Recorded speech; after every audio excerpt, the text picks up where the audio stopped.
What type of video Was was it? a video taken off of OnlyFans. They show buttholes on there. Like, Right. Kids. Oh, yeah. Oh, Well, yeah. no. They're the liberal rednecks. They like cornbread and butt sex. They care way too much but don't give a fuck. They're the liberal rednecks that makes some people upset, but they got 3 big old dicks that you can suck. Oh, Let's get nice. started, and this will be funny. Okay. We are started. Keep going. Okay, I got a video removed from OnlyFans today, and I hope I'm not like in trouble beyond just it getting removed. For those of you who don't know, you probably do know because you've been listening. I have an OnlyFans now. Go ahead and sign up. OnlyFans/DrewMoore That's my username. I posted for free the first quote unquote special I put out, which is more like a mixtape. I put it out during the pandemic. It was just like I hadn't been posting any clips yet. So this is before I posted any jokes as clips. I posted a like 40-minute, I think it's 44-minute little half special where it's just jokes that I'd accumulated and recorded in various places over the years. It's never been up and not behind a paywall, and my OnlyFans is free, so it wasn't behind a paywall. Well, they took it down. I put half of it up. I was going to put half of it up again next week, the other half, and they took it down. And I was like, what the fuck? And then I realized, like, oh, OnlyFans has to verify every person in a video. Right. And in my head, too, I'm like, okay, well, they should split their divisions.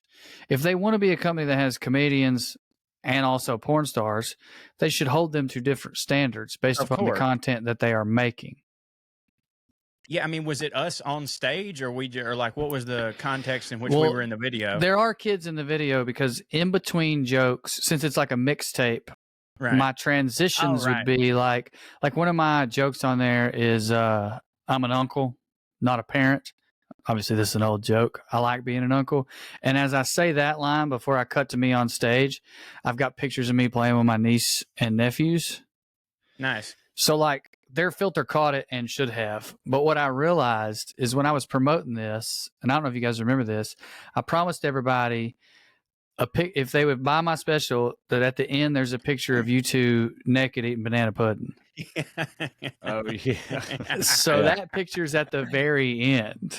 What do I need to sign for OnlyFans to allow that? All right. Well, again, the kids kind of took it away, but my point is like that I'm sitting here like, man, they should really do something different for comedians. And then I'm like, oh wait, I had that little AI robot working overtime. Yeah. I had nude people eating, me and you in the shower, Corey, which Trae, you were the cameraman and you didn't get our butts, even though we tried to get you to, because you wanted us to be able to post it. Yeah, I think I did post it at the time. Yeah, I was You did. That reminds me. Way before that, we made those god awful sketches years ago. We were just like we were out of our minds.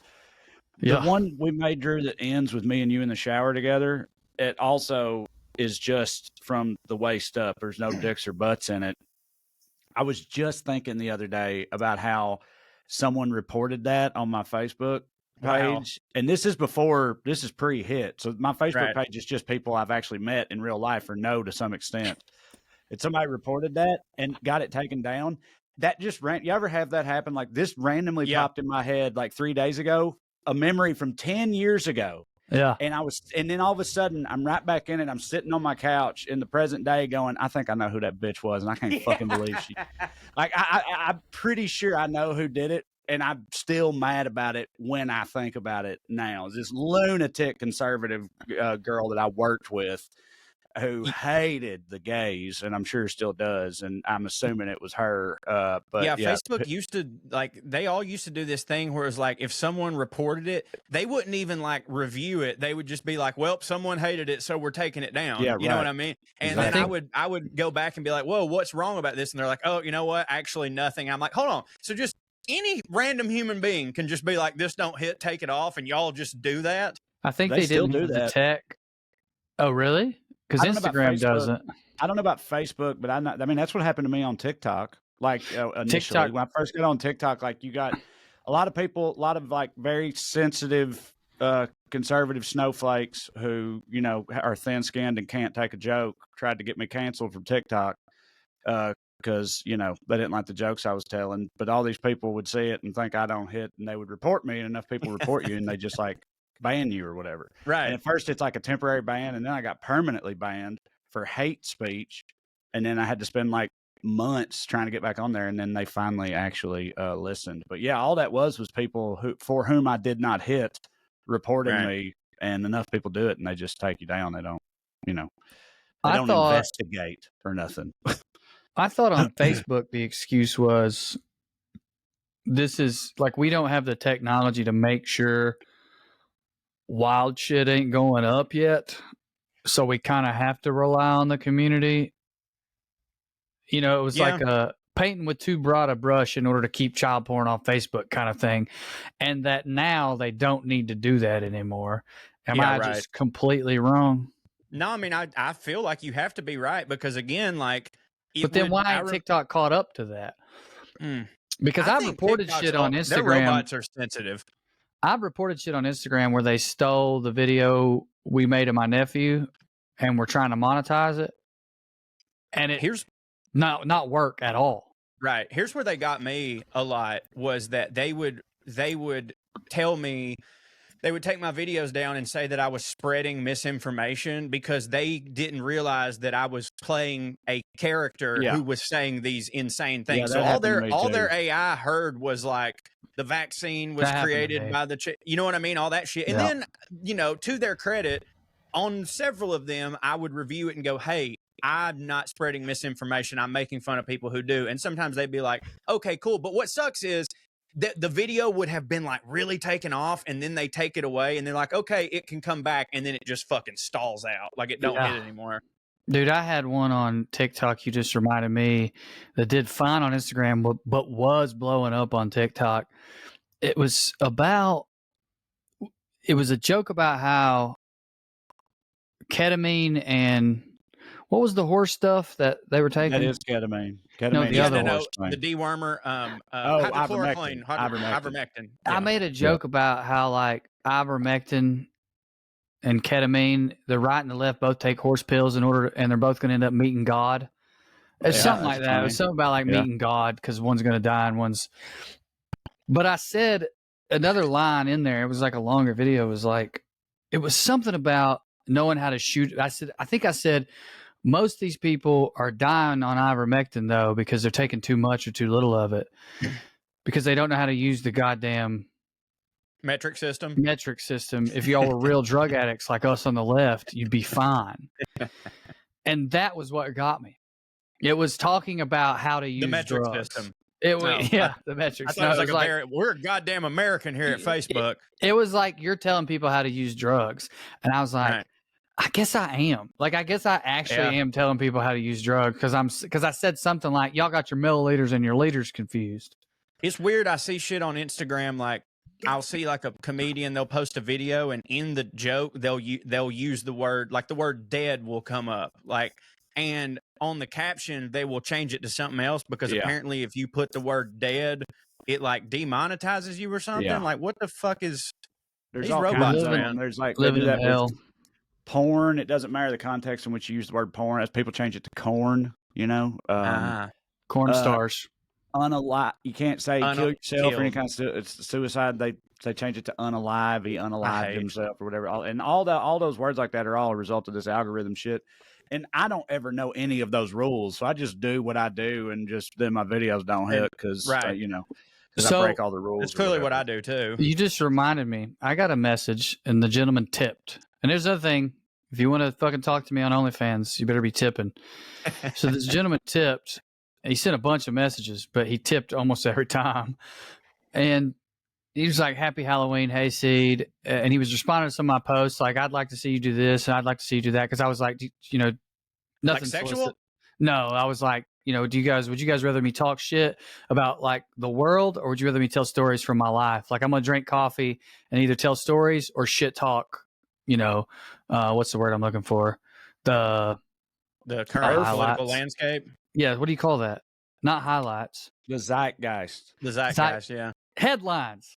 Headline. Headline. Oh, okay. Yeah. Right. Lord, we dumb. Anyway, Zeitgeist is also that. yeah, It is. he It's was also, responding. It's a smarter way to say that. You couldn't That's think true. of the dumber word for what you were trying to think of. See, I I offered the smarter word, and so no part of you I'm was not- on trial here. yeah. I just Like, want I to don't say, like you're getting Joe- defensive for no Joe reason. said we were all dumb there, and that's no, I wasn't. Y'all was. My bad. Yeah. Yeah, that's Anyway. not defensive at all. Anyway, he asked me where this scar came from. And I was trying to answer, and I couldn't figure out which word it wasn't letting me say. I said, the scar is from where I had a bone removed to make more room because I had blood clots and I almost died. But obviously, it's all good now. And it wouldn't let me do that. So I kept removing words. I thought it was bone. It just wouldn't post the video at all. It was not a video. It was a response to this guy in a message. It had nothing to do with the video, just the message. Long story short, the word was blood. I thought it was like, I said that happened to me when I was younger. I thought maybe younger was the word. Then I thought it was scar. It was blood. I thought it was bone. Blood. So Blood's what it was doing. Army Hammer has completely fucked up the DM game. Like, you can't even allude to it. Like, there's so many reasons to use blood that's not violent. Well, and also, we're talking about OnlyFans. Blood is a pretty decent sized portion of the kink community, I think. Yeah, 100%. Not one I'm into, but No. dude, speaking of, we got the tongue tie today. Trey, when your kids got the tongue tie removed, did they just bleed fucking everywhere, dude? I don't remember. You mean like right in the moment, or are you talking about later on after? Right in a moment. I can't You might have remember. been at work. No, I was there. I remember being in the office, the medical office, but I don't know if I was back there like when they actually did it though. I feel like they took them away and did it and brought them back, but maybe I'm wrong about that. I don't know. They took him away because Andy was crying, just fucking squalling. Yeah, I don't remember seeing that. I remember being at the doctor's office when it was done, but I don't remember seeing the actual procedure. I don't think we were in the room for that, but maybe I'm wrong. Katie might remember better. Might have blocked it out. Well, if I seen a bunch of blood come out of my baby's mouth, I think I'd remember it, and also I would have, passed out. Oh yeah, I forgot about that. In the moment, yeah. You got a blood thing. Well, maybe I ought not. Maybe I ought not keep going. I don't. No, dude. I cut my finger once and could see. I did not know this. Could see the bone in it. I could see my own. I could see my own finger bone, and I saw that. And then woke up like 90 seconds later with Thompson pulling me off the floor. I fell into our trash can, knocked the trash up, spilled it everywhere. I fell like into the trash can, knocked the trash can out of the way, and then like knocked a hole in the wall behind the trash can and then into the floor. And Thompson was like, "What the fuck?" He's like standing beside me at the sink when I did. I'm like, "Holy shit, blood! I get clumsy." And I just passed out. My brother does that. I nearly passed out when Bishop was born. Like very nearly. That's common. Yeah, that's I was common, say, right? Mine wasn't like a gross, I'm seeing blood thing, but my it was almost like a good anxiety. Like I was having an anxiety attack, but not because I was scared, because I was like so happy and so like, but it was still freaking me out. But like I definitely, when we were in the delivery room, I felt 100% like Johnny Depp in Blow, who's just sitting there and his fucking arm locks up, and I was like, oh fuck. Yeah. Like I couldn't. Yeah. Like when they first pulled him out, they tried to hand him to me, and I was like, I need to sit down for a minute because I couldn't feel my arms. You know what I mean? I was like, they said the same thing. Oh, did me. you? So I was white knuckling the railing of the bed, like literally white knuckling it, and just like arms locked out or whatever. And they did the same thing. They're like, "Hey, come over here, Dad," or whatever. And I was like, if I let go of this rail, I'm going to collapse into the floor, you know. And then I just had to, whatever, take a minute and compose myself. But yeah, huge bitch.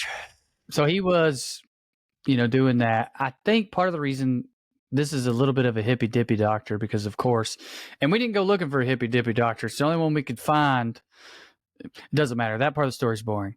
He's bleeding a lot. And I think part of the plan was like, get the blood to stop and then get him to latch immediately, because this is a latching issue. That's the main reason that you get the tongue tie clipped, at least in terms of as a baby, his life. It'll probably help with other stuff down the road.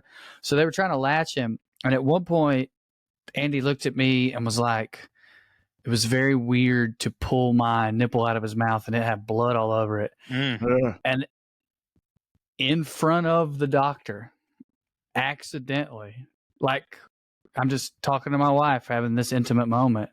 I said, and now you know how I feel when we have period sex.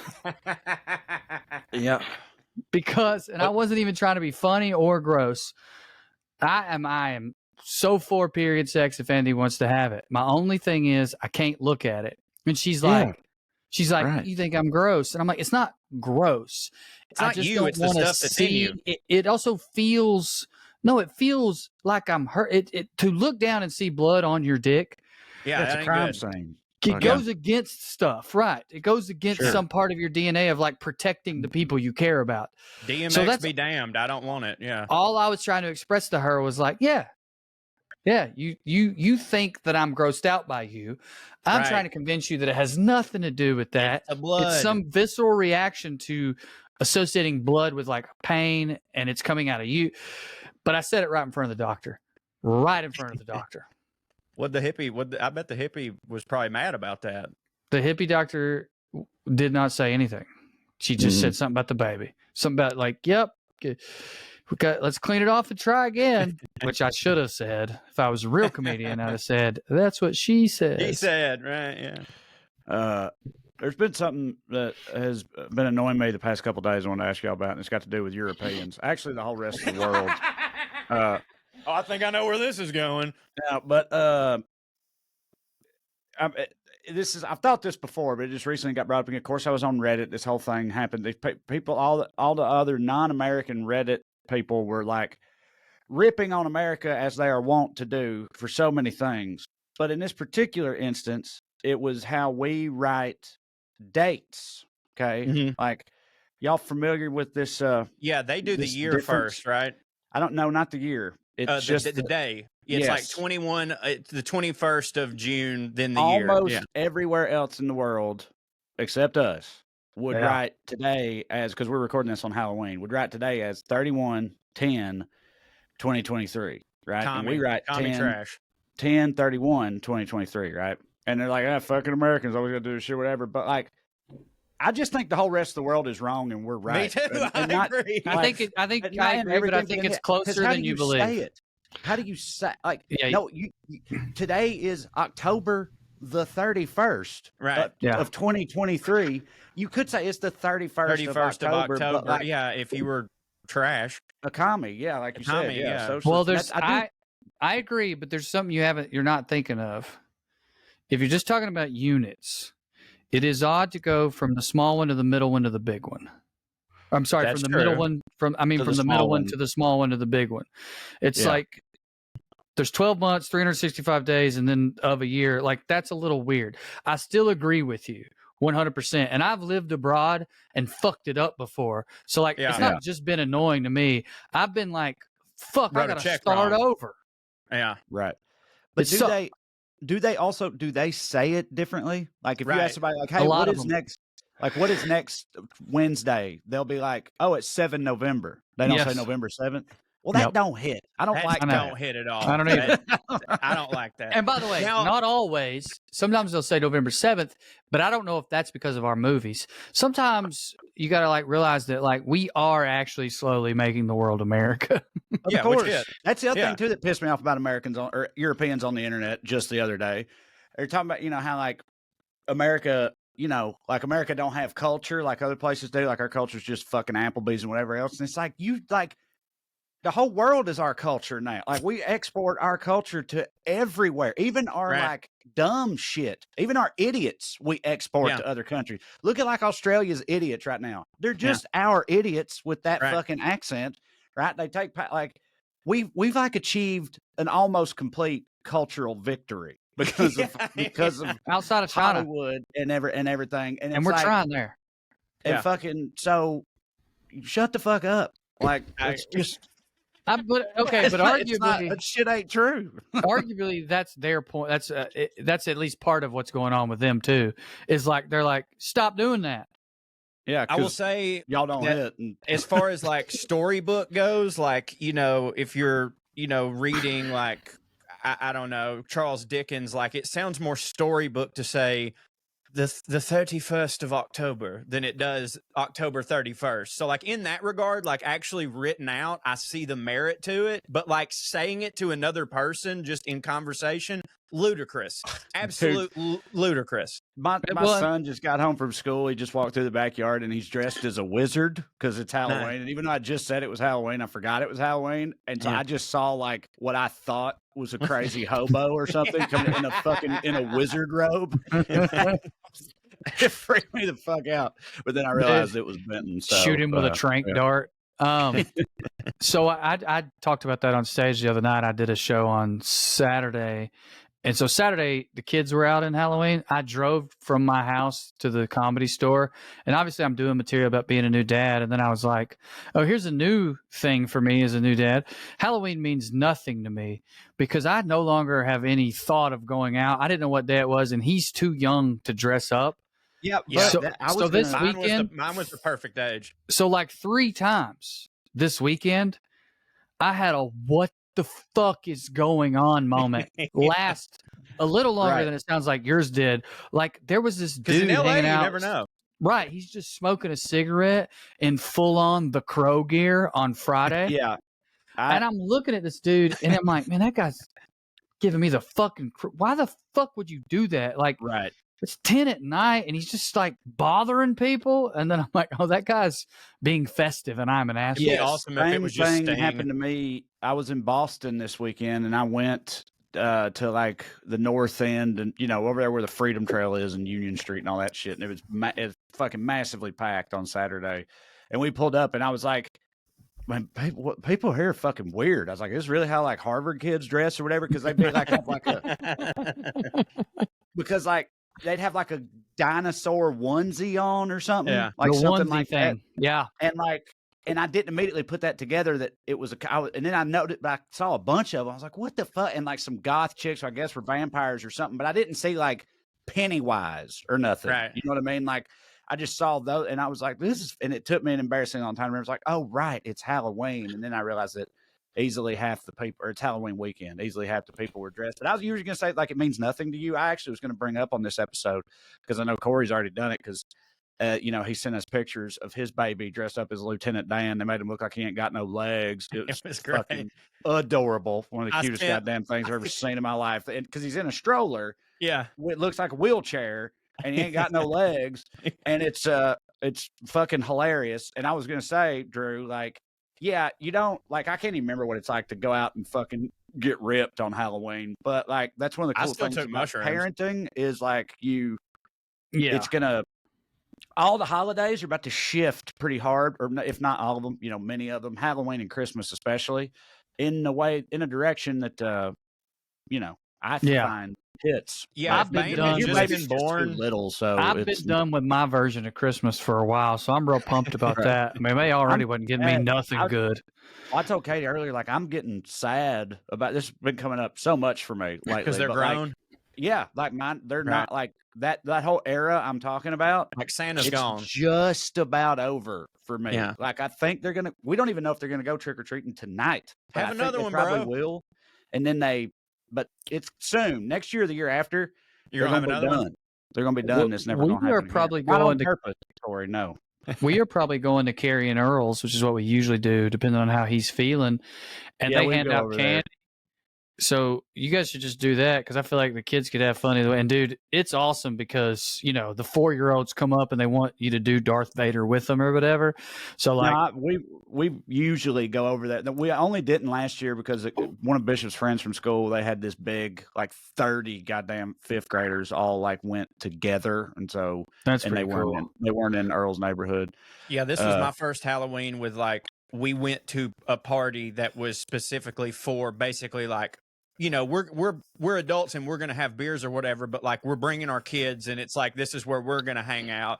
And it was fucking awesome. Like, you know, Bane, like I said, if he had just been born, I wouldn't have gone even a little bit, but he's just at the age where like he can crawl around. Dressing him up was fun. All the other kids dressed up was super fun. And yeah, not for one moment did I miss getting fucked up on Halloween. But again, I will say this. I myself took psilocybin mushrooms because Amber was driving, so I kind of got best of both worlds. Well, that hits. I saw like a meme or whatever that was like, your 4-year-old super psyched about his outfit. You have 2 shots of bourbon in your warm cider.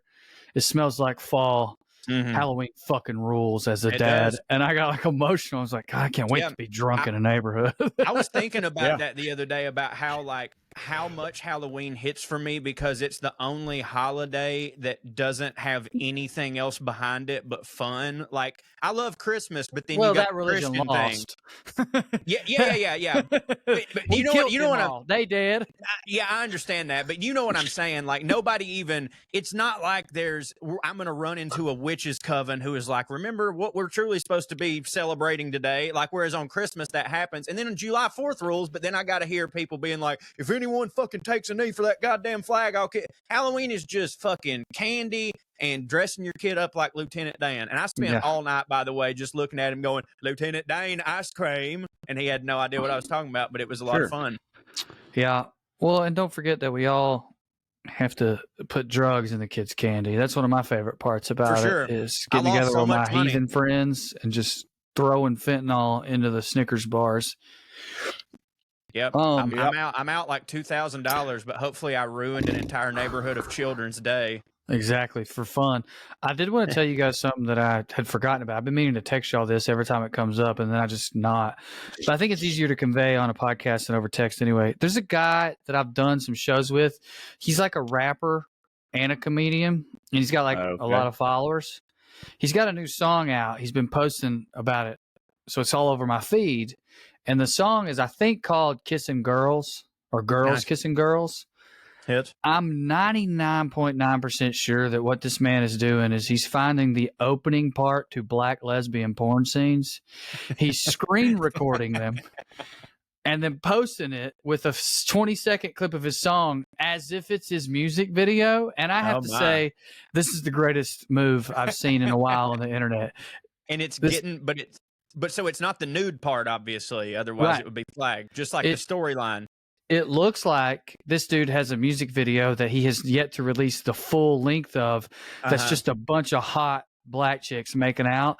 But I'm pretty sure he's just stolen from porn. For the record, that's also how every movie on Tubi looks. So it could be something from Tubi.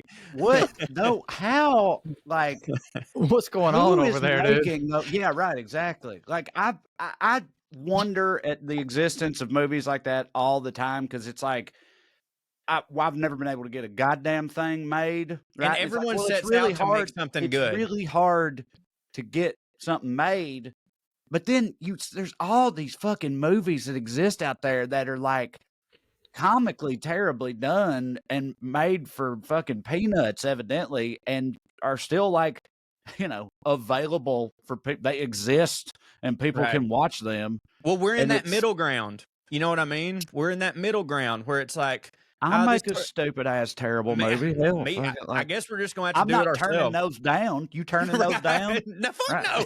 I did too this year.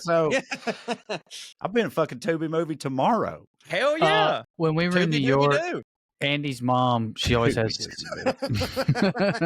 Andy's mom always has suggestions for Andy's career, how to fix it, because she knows as a former librarian in Scott County. But one of them was like, her mom genuinely loves the Hallmark channel.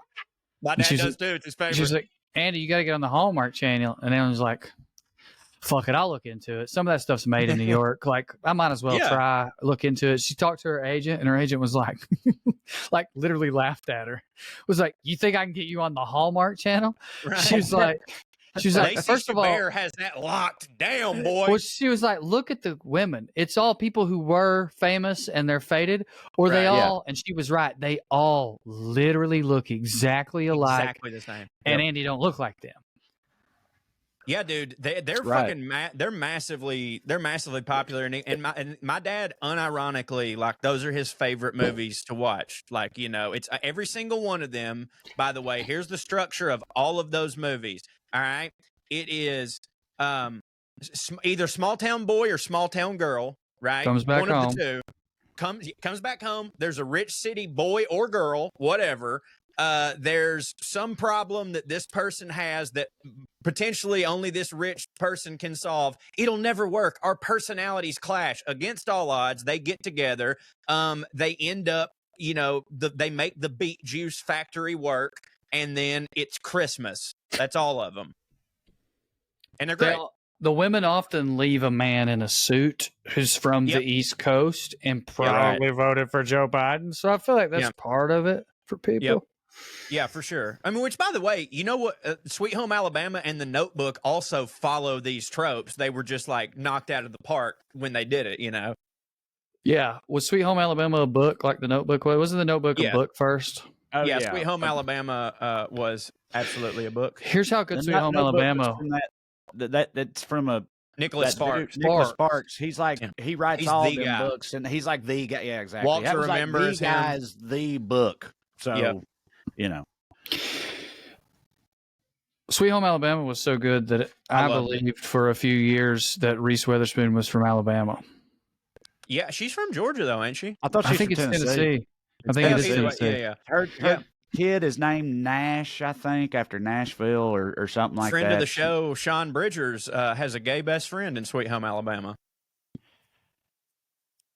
What he plays the gay best friend in Sweet Home Alabama? He has a gay, like Sean Bridgers' character in that has his best friend ends up being gay. It was a very weird way to say Sean was in that movie. Well, I was just letting everybody know which character he played. I fucking love that movie. I'm a reverse Bechdel test. Right. I'm a big fan of those like early 2000s romantic comedies and shit. I had to watch them all the time, and I'm not. Yeah, I love them. Like Failure to Launch. Oh, any day. Terry Bradshaw. Give me Terry Bradshaw. Oh yeah. Give me more. I like 10 Things I Hate About You. Great, that's wonderful movie. That's pretty much the only one that hit for me too. I think generally, maybe I don't know, maybe my high school and early college girlfriend, her and her family watched them all the time. It felt like exclusively. If it was the early 2000s and if it has Kate Hudson or a McConaughey or any of them people, fucking give it to me. Because the thing is, I watched them for the same reason any dude was. Whoever I was dating at the time wanted to, and then I gotta go, guys. Okay, I may be right back. I'll leave it running, I guess, because we got to upload it anyway. Anyways, I would think I'll watch this because they want to watch it, and then it turns out they hit for me, but I never let them know that they hit for me. That way, it would just always seem like I was making a sacrifice. Let me fucking mute Drew for the love of God. He's got fucking babies going on. There we go. Yeah. I never really liked them that much. I was too pretentious for that type of shit during that era, because I saw a bunch of them too, also for girl reasons, and I was always just way too cool for it. The whole but and they're not movies you can go back now and be like, oh, never mind, I would have liked this. They don't really age well. But I had a movie thing written down I wanted to run by y'all too, because it just occurred to me the other night, and I was a little high when I thought this. But the trope in movies where for whatever reason they show somebody and they're mystical in nature, kind of dark or sinister or something like that, and or if not straight up supernatural, whatever the case may be, and they'll do this thing where they hold their hand over a lit candle. Yeah. You know what I'm talking about? Yeah.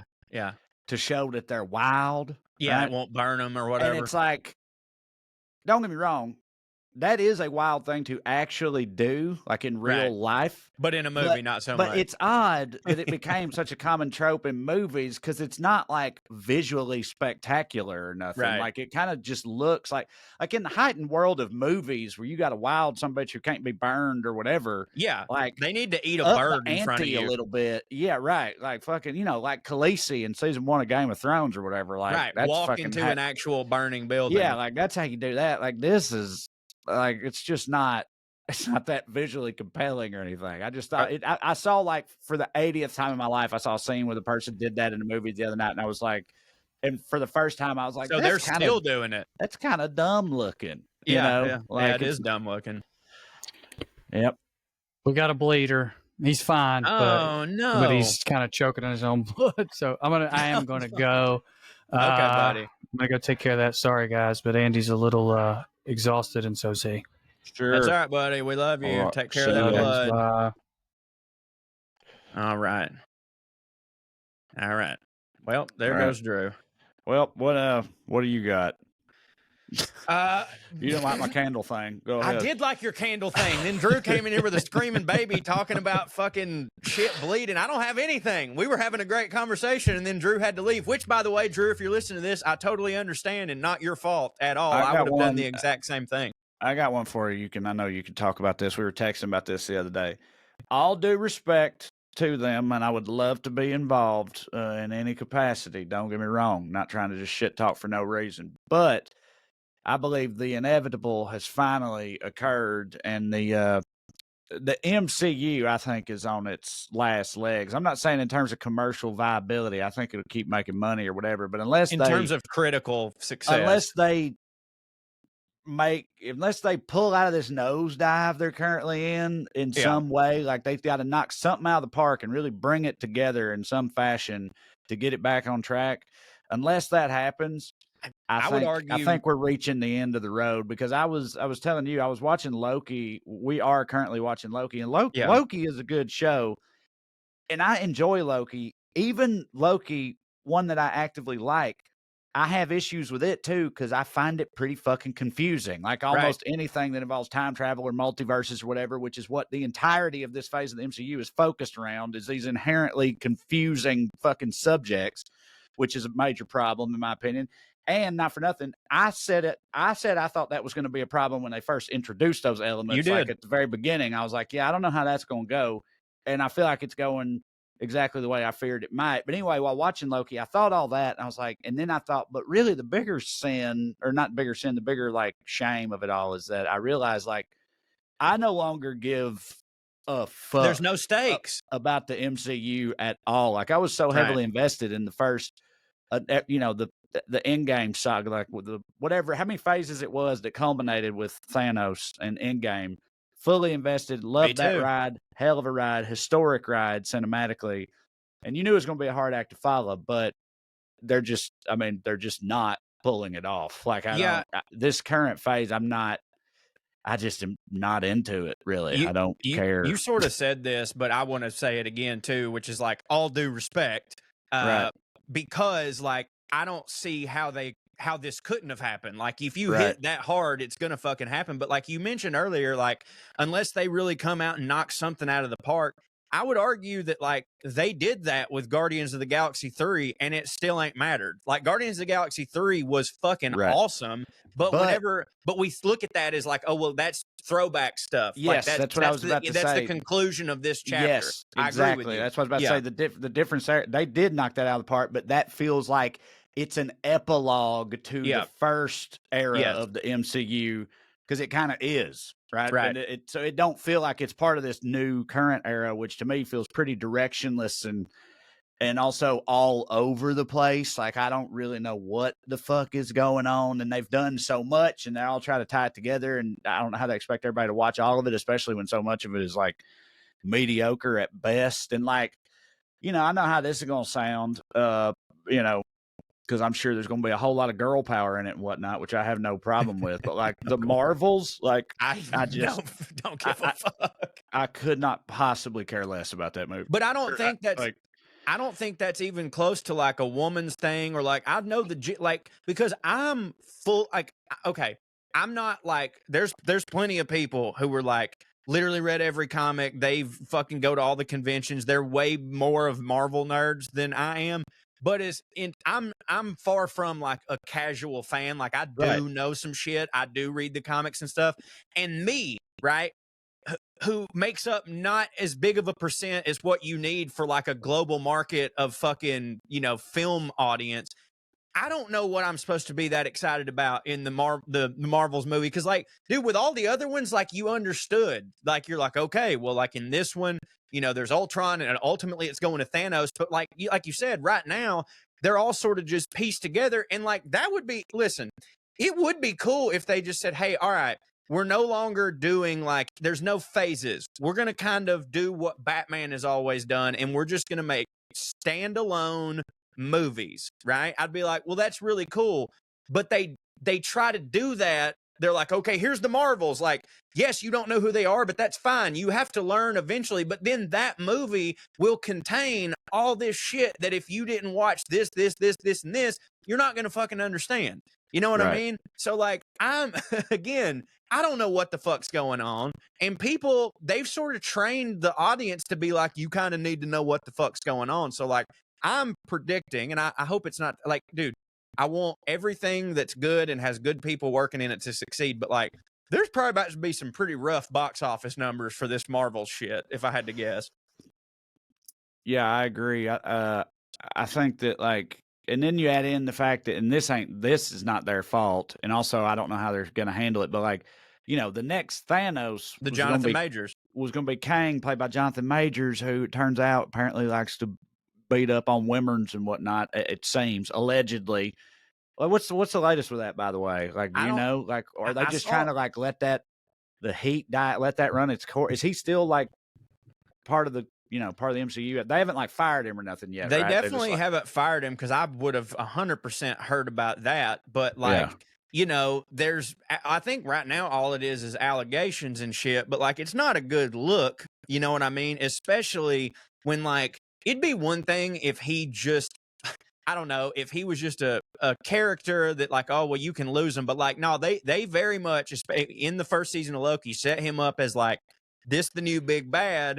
A lot of people were speculating like, you know, he's Kang the Conqueror, who also in another life was Victor Von Doom, and like, which got me fucking pumped, because I was like, dude, if you're gonna follow Thanos, it's gonna have to be with like Von Doom or some shit like that. You know, they're already talking about bringing the Fantastic Four back. Right. Well, that's the other thing too.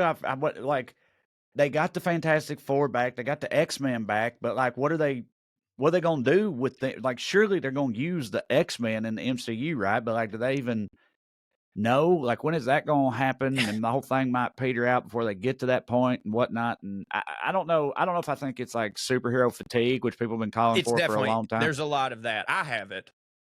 Yeah, but I feel like if it was like hitting, though, I feel like the bigger problem is that it just don't hit as hard as the other movies did.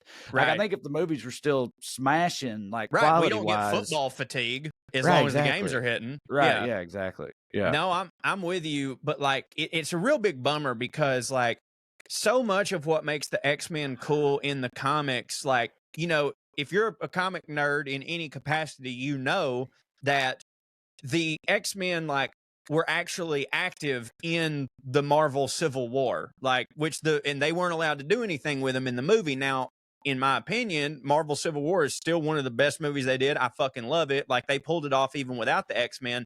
But I guess what my point is like, if the Marvel universe right now has to be like, okay, we're still in the world where Tony Stark is dead and all this shit, then like, the X-Men aren't going to be able to live up to their full potential. So to me, as a creative, like, if I'm just looking at it from creative, I would go, all right, guys, reboot, like, let's redo. Let's fucking just, that was one thing, kind of like how they did with Batman. Like, we got a new Batman now. You know what I mean? We're fucking doing this new thing. Because like, if you fucking just go, we've got the X-Men, which are one of the greatest properties of all time, but then you throw them in just with all the scraps that have been left over after Endgame, it's like a discredit to how fucking badass they are. Do you know what I'm saying?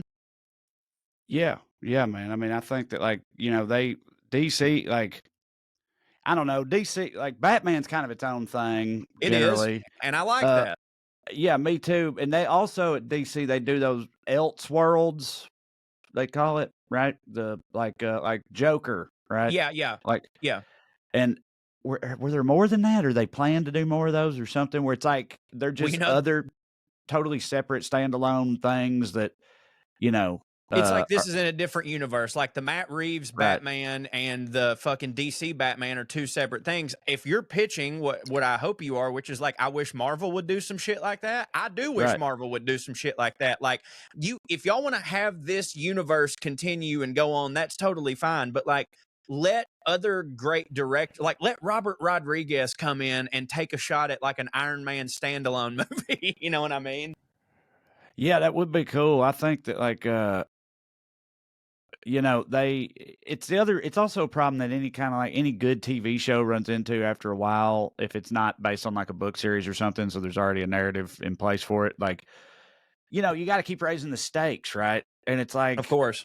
And with superhero movies especially, when it's like, how many different times has the whole goddamn universe been saved or whatever? Right. And it's like the stakes are just so insanely high, ostensibly, except you don't really give a fuck about them at the same time. But also it just gets so shit just gets so wild, you know, like, and they kind of just the beast kind of gets away from them, I think, eventually. You know what I mean? Sure. They kind of lose control of it or whatever. And what you said earlier about time travel, like it makes that problem grow exponentially because you've introduced not only time travel, but you've introduced the multiverse, which means that anytime these people want to, they can make a death not matter. They can just make a death completely not matter. Like, oh, well, actually, yeah, we did see that person get killed, but that wasn't on Earth 619, so it doesn't matter. Or, hey, you know what? We can travel back in time and save them from actually doing it. So not only do we not have a Thanos out there, we also, now, like, dude, back when we saw fucking, you know, Black Widow get killed, the reason that, and Tony Stark get killed, the reason that it hurt is because we knew that motherfucker wasn't coming back. Like, they're done. Like, that's over. But now, with all the multiverse and shit, like, I don't trust that to be a thing. Like, I don't trust Of course them. not. I mean, I feel like that's why they did it in the first place. And yes, it does cheapen all of it. Yes, that's the problem. Right. Yes, that is one of the main problems with all that time travel multiverse stuff is because it takes the stakes away from everything, because in some other universe, none of that never even happened at all. Right. And they're still totally alive and everything's fine. Or like with you can undo whatever. So it's like nothing ever really matters. And it's like, I guess they were always kind of going to end up there because like it's comic, you know, in comic book shit, nobody's ever really dead. But in like the comic books, like, you know, they got to keep those storylines going for like fucking 100 years or yes, whatever. It's crazy. Like, you know, with but the same do eventually, characters. So they will eventually need end a way the run. Right. And then but I'm saying, you know, whatever happens, you just have to look at them as self-contained stories, I guess. Agreed. But like, they kind of have, with all this they have an overarching canon, though, don't they? They do. Right. They do. They have an overarching canon, and the main one, I believe, is Earth 619 or whatever. But like, okay, let's make this fucking multiverse actually work for us instead of looking at it as, well, we're looking at it and we can see all of the multiverses, and therefore if something happens right here, it doesn't matter because we can go over here. Why don't we then start having independent movies that take place in a separate universe, but have their own stakes in that universe, self-contained? Do you know what I'm saying? To where like, hey, this is an alternate reality. This is a new Tony Stark, but we're not flirting with the idea of we can always go to this multiverse. Like, just show us that world. It's a way for, you don't have to recast Robert Downey Jr. or reboot the whole thing. It's just that guy he looked different in this fucking universe. So do that. Have a completely different Spider-Man. Let Matt Reeves direct that motherfucker. And like, we all know that it's happening within the Marvel universe. It's just, this is going on like a parallel timeline, so you can get away with it. Yeah. Yeah. They ought to bring you in for a consultation. Well, and here's the thing. Obviously, when it comes to the money and shit, the Kathleen Kennedys of the world and all these, like, they know better than me and you what they ought to be doing just from like a money aspect, you know? But like, I'm not always 100% convinced of that. They are still people. They are still people. I think, like, I mean, did you talk about, I mean, like, you really think that, so Kathleen Kennedy, she's the Star Wars woman, right? That's right. So like you really think that she maximized the profit potential of this later phase of Star Wars? I just say that she's better than me.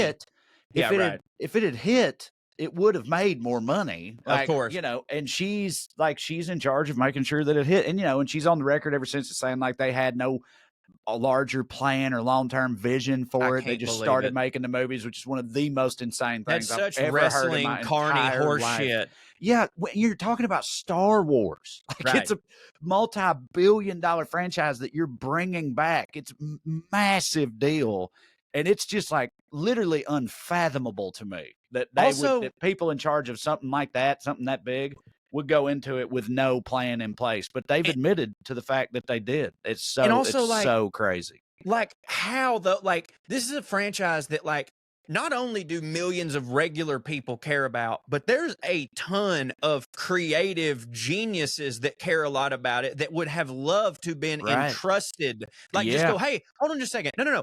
I swear to God, like, dude, let's take Patton Oswalt, for example. You know, Patton Oswalt, you go, I guarantee if you told Patton Oswalt, you're in charge of a team for Star Wars, but it's going to take 10 to 12 years of your life. Can you commit? He'd go, fuck yes, let me do it. Let me hold instead of them just going like, well, JJ wants to do this and blah, blah wants to do this. I promise you there's enough creative geniuses who would have the respect to take that and go, let's think of a long-term goal. I'm here for the fucking long run. But they didn't. They bounced back and forth. The dudes who had other shit going on, which, like, I totally get it. But god damn, man. Like, and if it's the money, like, you can hold so many people hostage with a contract and they'll gladly do it.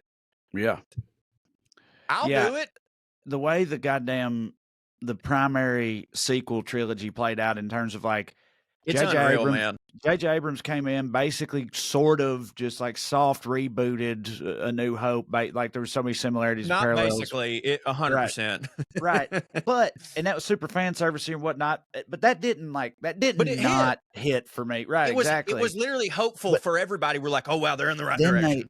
Then they bring in Rian Johnson, who hated that and like undid all that and was like, I'm going to do a whole other completely different type of thing. And it's like, I respect the balls required to attempt something like that, but it did not work really. And then because it didn't work, then they brought back Abrams and he was like, okay, I'm just going to undo everything he did and basically start over again in the final movie. The final movie that's the culmination of like 4 decades of fucking cinematic storytelling, the most popular franchise of all time. In the final chapter, that's what we're gonna do. It's such a clusterfuck, dude. And I'm sure not coincidental since they're all under the same parent company, but like it's the same problem with fucking the MCU too. It's where like, hey, a lot of these ideas are totally fine if we're talking about a standalone movie that doesn't have to connect to this thing. But like when you call something episode 7, 8, and 9, those things exist in the same fucking universe and need to make a little goddamn sense. Like what am I just like, am I stupid for being pissed at JJ Abrams for being like, I'm out, I'm gonna, like, you know what I'm saying? Like, how the fuck, it's fucking Star Wars. Does this shit not mean anything to you, motherfucker? I've always been astounded at people like he was given both Star Trek and Star Wars to reboot both of those franchises. That is nuts, dude. It's crazy. And I can't imagine, I just can't imagine being at that level of hitting where it's like, that's just the job that you have right now, is doing either of those things. Also, for what it's worth, I don't know how you felt about them or whatever, but I always liked the Star Trek movies because I was never a big Star Trek guy. I'm not a Trekkie. Trekkies don't like them because they're like, this ain't really Star Trek. Well, I don't even really know what that means because I'm not a Trekkie. And I was like, okay, well, that aside, they are movies that hit for me. And my sons like those movies too. So I thought he did pretty good with those, but hardcore fans very much disagree. So I don't know. I kind of fall somewhere in the middle because I like Star Trek, the show, more. And I totally understand what they mean by like, that's not Star Trek or whatever. But like 2 things can be true at the same time. Like, I just looked at it as a fun space movie, and I think Chris Pine is very charming. I like him in fucking anything, but like, I mean, it was, was it different than fucking the 1960s goddamn, Lucille Ball produced television show that barely had a budget? A little bit. Yes, it was a little bit different than that. I agree. But like, it was fucking fun as shit. But like, but the Star Wars thing, though, as you said, like all of Star Trek, like Star Trek episodes, they're literally episodes, they're episodic. So, like, there's nothing you can do in one of the movies that is going to foundationally rip apart what Star Trek was. But that's not true of Star Wars. That's not fucking true of Star Wars even a little bit. Like, I don't buy in when people go, like, if someone covers a song and they're like, they ruined the original for me. I'm like, well, you're a fucking child, because you can still go listen to the original. And I think of that in terms of movies when they remake them, or like, like, oh, I didn't like Dumb and Dumber 2, therefore it ruined the first one. Well, you're a fucking child. So I still love the original trilogy, but like, they did as much as it was possible to do to try and somehow retroactively ruin the first 3 goddamn movies by making none of this bullshit matter, by making the fact that Darth Vader throws Palpatine down a fucking well. Oh, it didn't matter. He was just down there on a goddamn, fucking respirator and shit was totally fine. Get the fuck out of here with that bullshit. Also, I'm supposed to care about this Scarface motherfucker, and now you're telling me that he is telling this bitch that her papaw was Palpatine the whole time? Like, make it make sense. Why? What the fuck does it matter? How does it service anything in the goddamn story? Also, if I may, we've seen enough Skywalkers. We can just stop. We can just, if you're going to do anything else, go back to the fucking High Republic. The comic books are fucking amazing. Let's leave this world for a second. Nothing has to have anything to do with Darth Vader. There's so many other fucking Jedi and Sith stories that could be told. You're tethering yourself to something, but then while sitting there tethered to it, don't give a fuck about it. So quit. Yeah. No, you hunted on all that. I haven't read them, but I've always read that. I've always heard that there's like, there's tons of novels and stuff out there, and the Star Wars like extended universe, EU, the EU that they've had for years in the form of Thrawn books, shit, amazing, all that. And I've not ever actually read any of it, but I've just heard so many people say like that stuff is great. A lot of that stuff is so awesome. It exists already. Just make it. You love IP. You're obsessed with IP in every other regard. And then in your most valuable franchise, you're like, no, fuck existing IP. We're just going to throw some shit at the wall instead. Like it's insane, dude. It makes no sense, dude. Because episodes 7, 8, and 9, now again, like as you said, I understand why when 7 came out, JJ, it was like I understand why they'd be like, okay, this is what we should do. But then, everyone kind of has to agree. But like, if they had just done 7, 8, and 9, and it had been like a Thrawn trilogy, which again, as you said, was already written, was already a New York Times bestseller, was already beloved by the community. They could have just done that and it would have been fucking awesome, but no. No, that would hit. I'll have none of that. Trae, where are you going to be this weekend? Phoenix on Sunday. Not only am I doing a show in Phoenix on Sunday night, but I am going to the NASCAR Championship race, which I feel like a major fraud about because I have no clue who's in it or anything about the context of it. But I'm bringing our boy Bryce, producer Bryce. Y'all remember him from early in the podcast life cycle. Producer Bryce, back from the dead, huge NASCAR fan. He's coming with me at the invite of NASCAR itself. That's right. Yeah, your boy got called up. Somebody over there thinks I hit. I'm not going to say their name because it might ruin their career. Consider they work for NASCAR, and I'm a huge queer and all that. So it's not a lot of it's not a collaboration that makes too much sense when you think about it. But I'm honored to be there. And then but the show is that night in Phoenix. Then the following weekend is Chicago, and then I got San Francisco coming up, Northwest Arkansas, and Nashville, and that's it for 2023. You can get all that at TreCrowder.com, where you can also find a link to our book, Around Here and Over Yonder. It's funny. It hits for people. If you want to hear us read it, then don't go to TreCrowder.com. Use your Audible credits or just go on Audible and get the audio book because that hits perhaps harder, I would say. I'm not going to be able to out-redneck you here, but because you win with the NASCAR thing, but I do have to at least try to counter with, I got invited to the George Dickel Distillery for a night of a private concert and private tastings of some whiskeys that they haven't even released to the public. So It's pretty fucking cool. You can't come see me at it, but I just wanted to, I had to say, like, I get to do a redneck I'm also thing doing too. something that hits.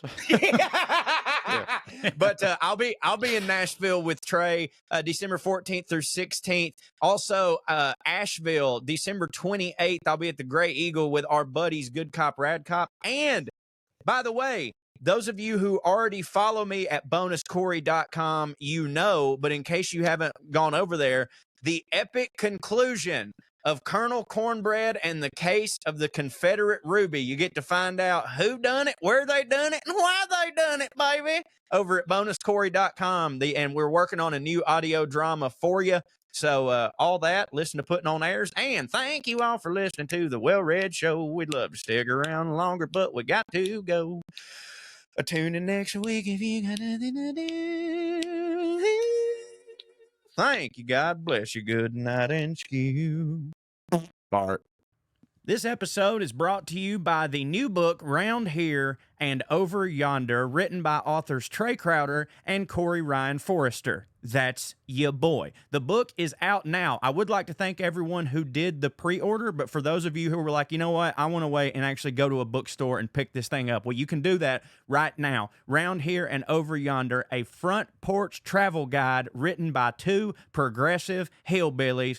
Parenthetical, yes, that's a thing. We love long titles, but we love making you laugh even more. This book is chock full of jokes. We chock filled it too. It's got a bunch of jokes in it. It's really, really, really fun. We tried to take the stereotypes of certain regions, talk about what they are, talk about what they got right, talk about what the actual reality is. Of course, we did it with our own little region here in the South. We went everywhere else in the United States, and for the first time in our lives, we went to the UK. It's Rednecks Abroad. The book is Round Here and Over Yonder. Not to brag on us, but I will. It is hilarious. Pick it up now wherever you get books. And by the way, we narrated the audio version, if that's how you want to digest it. But there is no wrong way. Round Here and Over Yonder, wherever you get your books. Do it at an indie bookstore. I like that more. Don't tell Amazon, though.